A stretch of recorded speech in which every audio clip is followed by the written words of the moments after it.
Comics have been a relatively recent part of history. They've only been a major form of media for about 100 years, right? I mean, there's no Superman or Batman before that, was there? Actually, the first newspaper political cartoon, although not thought of in today's terms of a comic book, was printed on May 9th, 1754. Ben Franklin's Join or Die was used to promote support for the colonies to unite against the British rule. It was a simple cartoon using a snake severed into pieces, each piece symbolizing a colony. But what about actual comic books, like the whole superhero beats up the supervillain type of thing? Well, The Adventure of Obadiah Oldbuck was a graphic novel printed in 1842.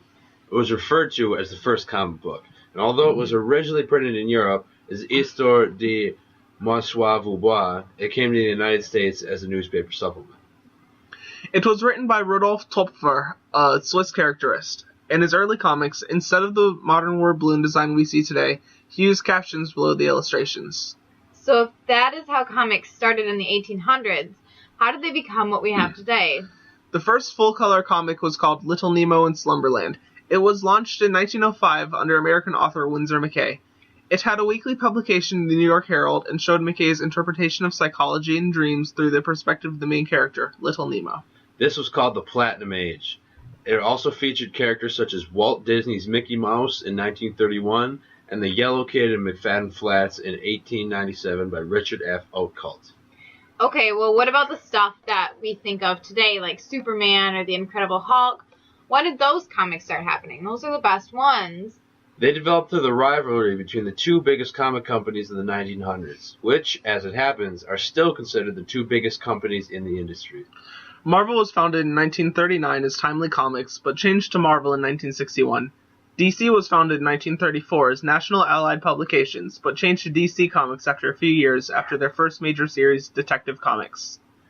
DC published the first Superman in 1939. He evolved from there and became the hero we know today. Superman's start became the start of the golden age of comics. The rivalry between companies influenced a huge boom in new heroes, such as Batman, Wonder Woman, and Captain America.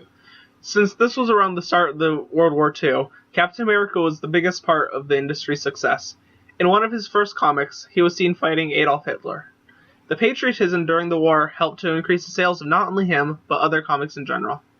When the war ended, comic companies had to find to maintain sales and interest. This became the start of the Silver Age and began in the late 50s and early 60s. We saw series such as DC's Justice League of America, which was a team of their most prominent superheroes, such as Superman, Batman, Wonder Woman, Martian Manhunter, etc. After seeing how DC used this idea, Marvel writer Stan Lee created the Fantastic Four. Marvel started to boom in the Silver Age, and toward the end of it, DC started to fear that Marvel would completely take over the comic industry. Well, what else was happening during this time? Was it all superheroes, or was there more to it? Good question. Underground comics started to show up in the 50s, but it really took off in the 60s. They dealt primarily with drugs, sex, gender relations, and mocked pop culture.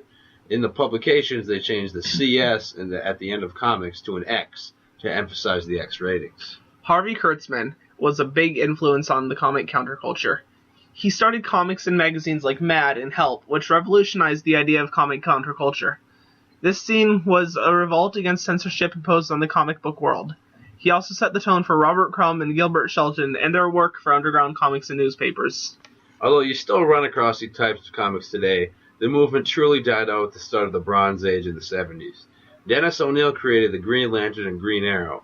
During this age, there were also other new heroes, such as DC's Watchmen and Marvel's Spider-Man. A lot of comics in the 70s dealt with social issues. Kind of like how the X-Men are always fighting against the mistreatment of mutants? Exactly.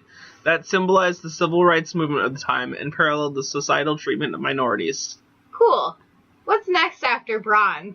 Copper or something? Actually, that led into today's comics. We see a lot of them reflecting current social issues.